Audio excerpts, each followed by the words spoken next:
What up, peeps? Tony Baker here, back with another top 10. This time I'm doing, since it's October, it's the end of October, might as well do the scariest movies of all time to me. These are movies, I know y'all gonna be like, I'm gonna let you know right now, The Exorcist is not on this list. The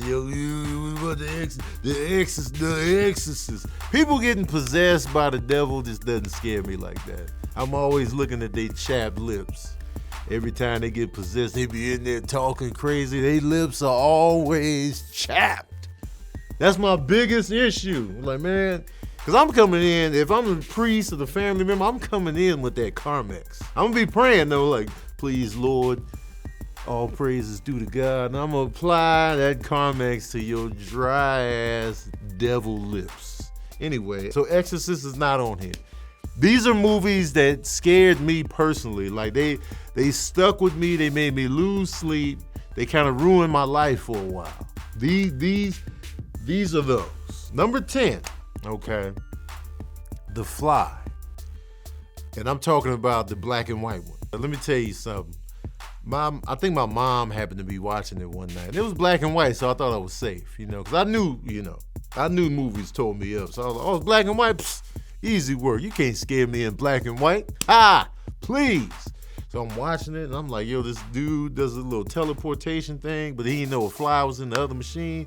So they cross genes, and he becomes a fly. And then, so they just show him, and it was ridiculous. It was ridiculous. Like, when she took the hood off, he had a straight up whole fly head. It was like, his hands were furry. It was ridiculous. It was like, all right, that's silly looking. And, within the context, but, shout out to the remake that came out in the 80s with Jeff Goldblum. It was disgusting. Like, when he was turning into a fly, it was sickening. I was like, oh, God. But here's what made the black and white fly so scary to me, and it made me lose sleep, and it also propelled my fear of spiders. At the end of the movie, you see these two old men talking on the bench, and then you just hear this, help me, and he's just like, what the hell's going on? Help me. You just hear a small help me. This is the end of the movie. They looking around, they looking at the spider web. There's a half fly, half human thing caught in the spider web. So it's like a fly body with the human half. So that's what happened when they crossed genes. He crossed over to an actual fly body. Because they never mentioned what happened to the fly. You know what I'm saying? But in the black and white, when you see it at the end, and when I tell you that visual, and it was just him, he was like bald and like a weird looking human thing, and he was just like, and he was terrified of this spider coming for him in the web. It was a double whammy of horror. It was like, okay, there's a half man, half fly. That's terrifying in itself. But he's terrified of the terrifying real spider coming to eat him. And they just watching it. They just like, oh. And then they crushed them both with a big ass boulder that just happened to be at the park. First of all, how many boulders are just sitting at the park like that? That image and that helped me stay with me for years. I'm like, oh my God. So that had to make my list, The Fly. Number 9, the original Night of the Living Dead. Another black and white one that caught me off guard. Here we go again. It was so black and whitish looking, I thought it was actual footage of stuff. Like, I thought it was really a zombie outbreak, and so I was like, what, is this a movie or is this real? Because I felt like it was new enough and it could have been in color, but they did it in black and white, so it made it look realer than it. And it looked like people really getting attacked and eaten. When I tell you, I could not sleep. And then when that black dude survives the whole time, and then, the realistic ending, that movie tore my soul in half. I was like, hell no. So when they did the remakes, I was like, they're creepy, but it was something about that original, man. It just felt, the whole vibe was creepy. Even when they first emerged, it was only like a couple of them coming and they were moving slow. I was like, that's terrifying. They're coming to get you, Barbara. Oh, that movie ruined my soul for quite some time. Even though one of the later ones in the 80s had a very creepy moment where they had the zombie in the barrel and he got out and he came out of the dark shadow in the basement. That visual, I was up for 17 hours straight that night. I went to school, no sleep. I'm like, why your eyeballs red, Tony? The zombies last night. Y'all didn't see them? Did the movie ever scare the crap out of you and you felt like nobody was with you? Like you were the only person alive, terrified? Everybody else was living their life, but you was like, the zombies from last night. Nobody, just me.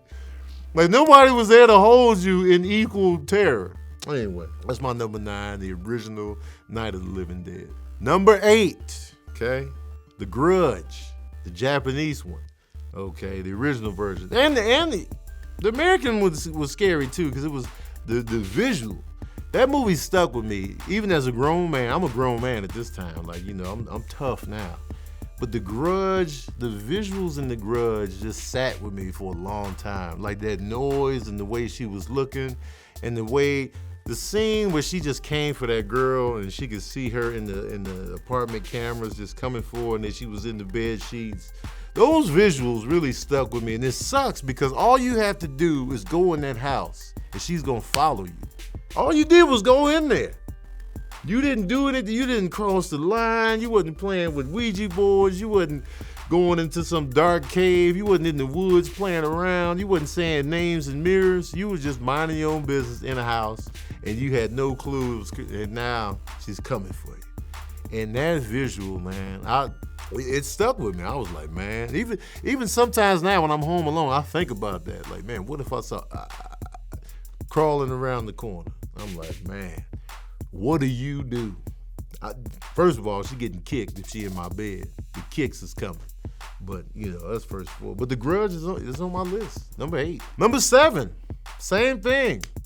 The Ring. The Ring is on my list. Whether it's the Japanese version or even the American one. I saw them both.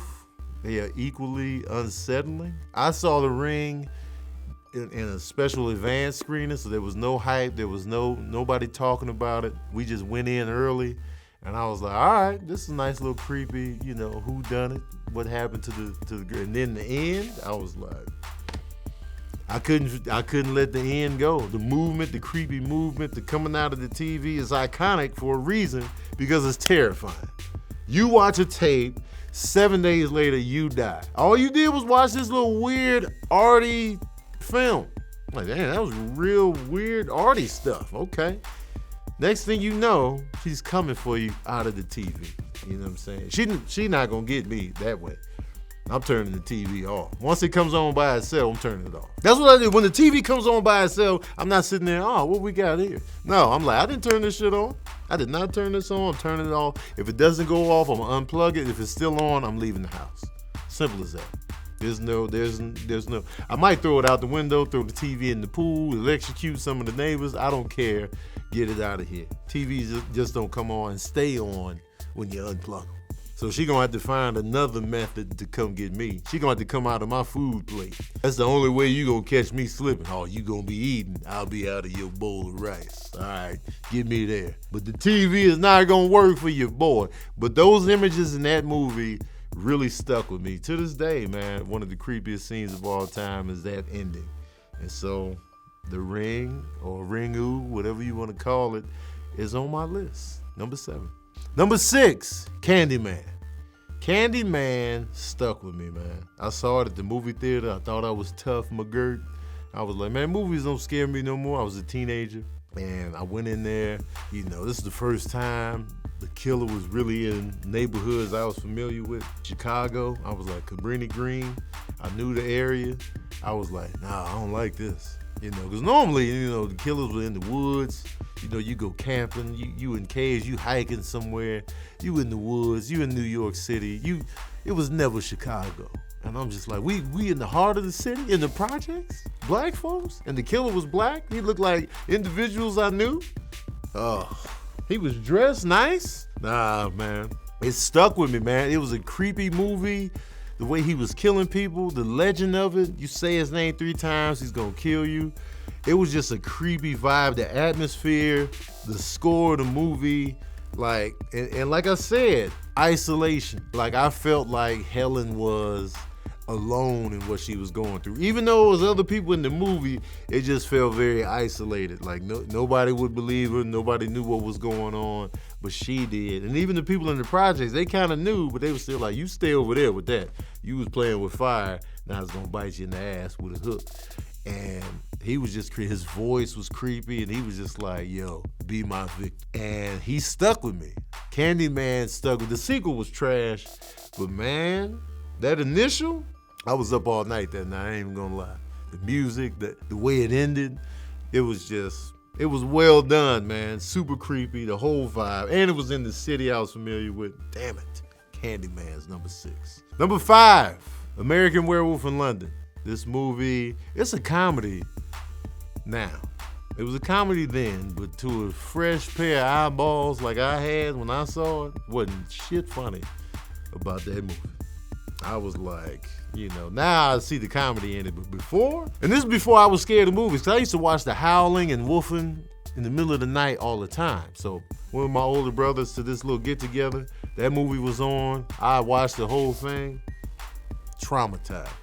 I was traumatized from the way the wolf howled when they first encountered it, the way his friend kept coming back, his visions to him, and he was like deteriorating every time. I was like, hell no. His transformation into the werewolf in the living room is still probably the best werewolf transformation I've ever seen on film. That was terrifying. And then when he actually got loose and went buck wild in London, oh, it was chaos. I was like, and it just went off like that.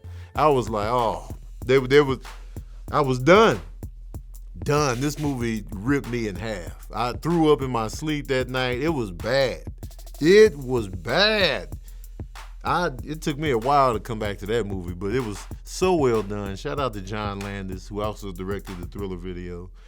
And he directed the Thriller video, Blues Brothers, Trading Places, and he was able to do this horror movie shockingly. Don't sleep on comedy people doing horror. Jordan Peele is like the new John Landis right now. You know what I'm saying? So think about that. Man, that movie ruined my life for a few years, man. Number 5, American Werewolf in London. Number 4, Amityville 2, The Possession. Okay, we all know Amityville Horror. We all remember the first one with the couple moving into the house. Amityville 2 focused on why the house was haunted.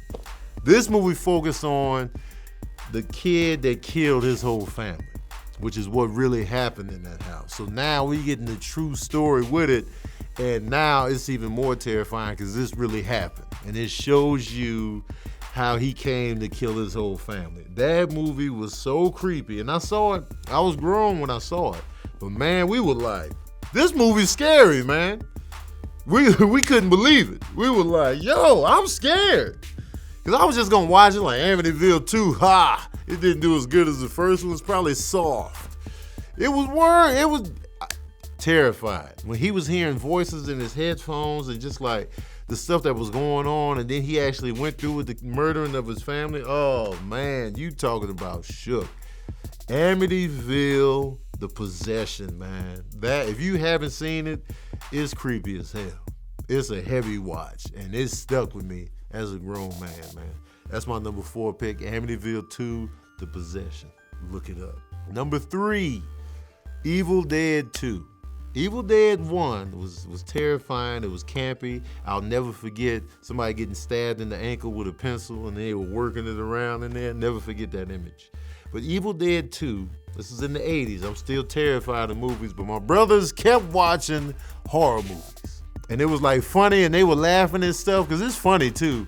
And I was like laughing but scared. I was like, yeah, that's funny, huh, guys? But I was terrified. I was like, yeah, I saw that too. I won't be able to sleep for weeks. You know what I'm saying? I was the younger brother, man. Those images of just like the thing running through the woods trying to catch Ash, and you don't see what it looks like or what it is. The less is more. He couldn't escape. He tried to drive away. The bridge was curled up. So he's trapped in this log cabin again. The creepy visuals, the creepy vehicle, people running up, the eyeball shooting out, somebody swallowing an eyeball, the voices when he was playing back the recording about the Book of the Dead, and they were rising up and possessed, and the weird voices, Dead by Dawn. And terrifying scene is when they locked Ash in the basement. And they locked him down there because they thought he was crazy. They were playing that recording. And when he said, I buried my wife underneath the cellar, and she started coming up from the ground while he was trapped down there with her. Hell no. Who's in my fruit cellar? I was tore up for years behind this movie. It was just, my brothers loved it. And I loved parts of it, even in the midst of being terrified. It was just funny and cool.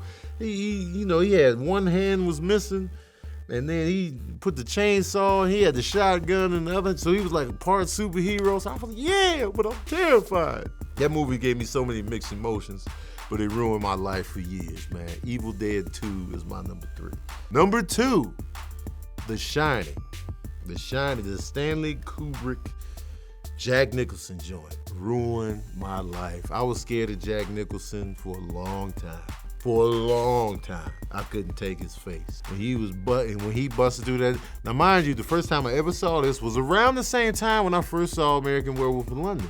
I saw this movie and I was like, yo, him busting through the door scared me. Like, that little scene stuck with me. But I didn't really see that much more of the movie. Cut to, The Shining came on again on ABC one Sunday night, and I ended up watching it all. And so now I got all the images in my head when I'm going to sleep. Him hacking up, trying to get the family, him hacking up the black dude that was the kid's friend, the twins, the bloody elevator door, the weird lady in the one room that was in the bathtub, the people in masks, the black and white picture that Jack Nicholson was in at the end, him coming for his family, him being frozen to death. I was just like, I can't take this. I cannot. I was up, slept with my mom for that sounds weird, but I slept in my mom's bed for 2 weeks after this movie. I was like, can I sleep in here? I slept. I was in there all the time, man. I was like, Mom, can I sleep with you tonight? I can't do it. I can't do it because I was isolated. My brothers was never scared. They never held me, man. I was on my own with these movies, man. But The Shining ruined my life, man. Ugh. Come play with us. No, man. Y'all are dead. I'm a kid on the big wheel, man. I'm alive. Y'all, you had your chance. Now they hacked up. That movie ruined my soul, man. Number one scariest movie of all time to me is The Thing with Kurt Russell. John Carpenter's The Thing is the scariest movie I've ever seen, and because it terrified me. My brothers were watching this. My brothers ruined my life. Let's just talk about that. They are the scariest movies I've ever seen. My two brothers, because they ruined my soul. I watched this movie, man, and just seeing those images, man, where they giving the dude the shock treatment. His stomach opens up, he falls in, bites his hands off on the medical treatment tip. Then the head comes off, then the head is a spider-like. No. And the dogs in the kennel not knowing what's going on. They just in there getting peed on and turned into the scenario. You're in Antarctica, you don't know who's the alien. You don't know who it is. But it's going to kill you horribly once you find out who it is. It was just who's who. You don't know who to trust. What's going on? You put yourself in that scenario, it's a terrifying scenario. You won't know who's who until you're alone with that thing. And it's in every fiber of the blood drop. The blood hopping out the petri dish. That whole scene when they were trying to figure out who was the alien, it's hilarious now. But as a kid, not knowing who was next, and then when you find out who's next, he starts shaking. Imagine being tied up to the person that's the alien, and they just shaking. You just like, hey man, get me up out of here. He right here. Man, listen, those special effects, those visuals, the images, everything was just terrifying and perfectly done, man. Like that scene in the kennel with the dogs, and I feel bad for the dogs, and man, and you don't even know. The way it went off, you don't even know. So I'm just like, and it was like, what happened before that? They did a prequel to show you, but it was cool, but it wasn't like, man. But The Thing is probably the best and most well-made horror movie, in my opinion, because it was just perfect on all fronts, man. It was just like a terrifying killer. You don't know who's who. You still don't know who's who. The special effects were believable, dope, and it ruined my life for years. So well done, John Carpenter. You ruined my life for years. But you made up for it with Big Trouble in Little China, which is my favorite movie. But god damn. Those are my scariest movies of all time, man. Let me know your scariest movies of all time in the comment section below, or some of my picks on your list. Let me know. What movies ruin your life? That's what I want to know. What movies ruin your life? Let me know in the comment section below. Don't forget to like, share, and subscribe. And as usual, we out here.